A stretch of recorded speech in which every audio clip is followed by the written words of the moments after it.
Congratulations! You killed everybody!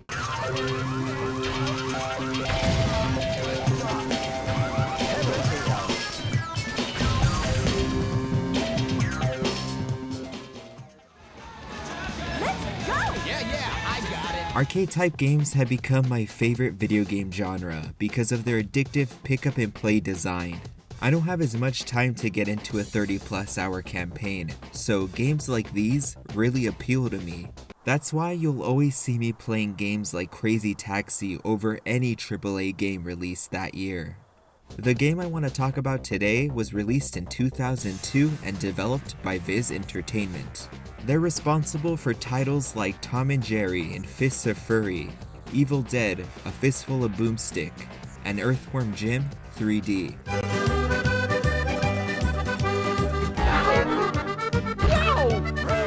State of Emergency is an arcade-style 3D beat-em-up where you take on an evil corporation that has overthrown the federal government. We will be able to keep improving our country year on year. The freedom movement has taken over the airwaves. The people of Capital City will no longer be enslaved by the corporation. You play as a member of the Resistance, a group of freedom fighters whose goal is to liberate the people from tyranny. In the roster, we have an ex-police captain, a district attorney, an ex-gang member, a hacker, and a political prisoner. You want it? Come on! In the game's manual, the character descriptions for Bull and Freak are different than the game's. It says here that Bull is an ex-sports star who refused to participate in corporation-sponsored match fixing, and Freak was made an orphan when his parents were arrested by corporation security. There's no mention of him being a hacker. And remember, Friday is Double Ration Day at Rocket Burger, where your corporation food vouchers are worth double points. So blast off to Rocket Burger. Meanwhile, the police have imposed a citywide lockdown on areas of Capital City as riot control units You are suspect dispatched. someone illegal Please acting obey the or curfew. radical symptoms. Please call our 24-hour hotline. The game's social commentary doesn't get any more clever than the intro would lead you to believe. I'll let the gameplay speak for itself.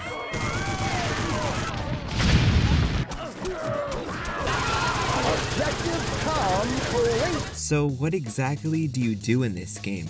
How do you save the people from tyranny? The game awards points for destroying buildings, killing cops, and generally causing as much destruction as possible. Points will be deducted if you kill innocent civilians. There are two game modes, Chaos and Revolution. Chaos is where you'll find your typical race against the clock challenges. Would the owner of a white Spectrum 235 slightly closer? My favorite game types are Chaos, spelled with a K, and Last Clone Standing. Chaos is straightforward, classic arcade gameplay. You have a fixed time limit, and the goal is to rack up as many points as possible. Occasionally, objectives will appear on your radar, such as killing a specific NPC somewhere in the map. These are all optional, but are easy ways to get bonus points. In Last Clone Standing, it's you versus 200 NPCs. The goal is to kill them all as fast as you can, but don't worry, the manual says they're genetically modified clones, so it's okay to hurt them. The second game mode, Revolution, is bad. It's not good. Basically, you go to point A to receive an objective, then go to point B to either kill, escort, or protect an NPC. Rinse and repeat for 175 missions. The manual actually brags about there being that many, and has the audacity to call them, quote, unique. This game mode feels tacked on, and did I mention it's not even fun? There's a lot wrong with this game mode, but mainly it just doesn't feel finished. Objective arrows will point through walls, and NPCs sometimes have long walls of text. None of this is voice acted either. Keep in mind, this game was released in the 6th console generation. Voice acting for these kinds of games was kind of expected. This game could have really benefited from an extra month or two of development. One feature this game did very well was showing off the power of this console generation. You have 200 NPCs running around these open areas, and the game runs pretty smooth.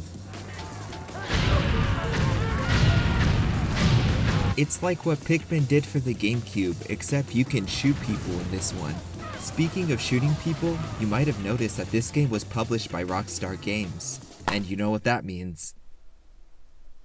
With cheats enabled, this game becomes even more over the top than it already was. You have your standard infinite ammo, invulnerability, and spawn any weapon on command cheats. But you also have stuff like punches decapitate enemies, little player mode, and big player mode. This is where the real fun begins. Released 1 year prior to State of Emergency, Grand Theft Auto 3 was a pioneer in the world of 3D sandbox games. This was the first entry in the series to make the leap into the third dimension, and at this point it was like nothing anyone had ever seen. GTA 3 was met with controversy right out of the gate. Media outlets criticized it for its depictions of violence and for corrupting the youth. Someone would think if it's that easy on the game, you could probably do it in real life. Since State of Emergency was published by Rockstar Games, it too was lumped into that controversy. There are plenty of violent video games on the market today, but what sets Grand Theft Auto 3 apart is the game's stunning realism. This negative press only gave Rockstar what they wanted, free promotion, and this trend continued with every subsequent GTA release. I remember watching a news story around the time GTA 4 released with my dad. When the segment was over, he turned to me and asked if I played those types of games. I told him no, I didn't. I was a Nintendo kid. If only he knew the truth. We're going to lure them into the open and then chop them up.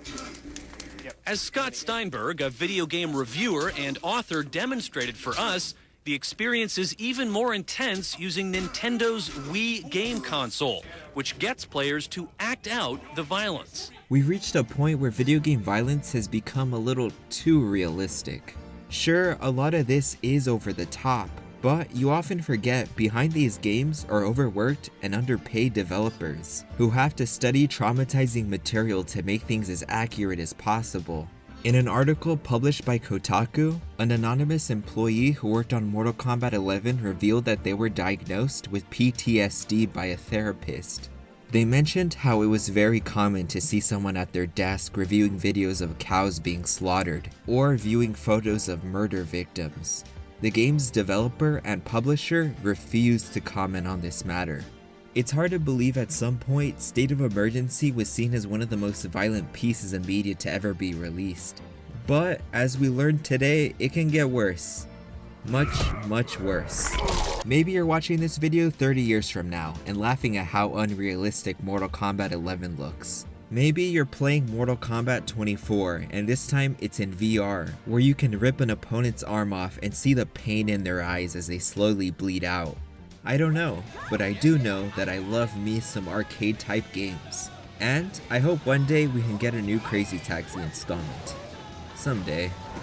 You've been killed!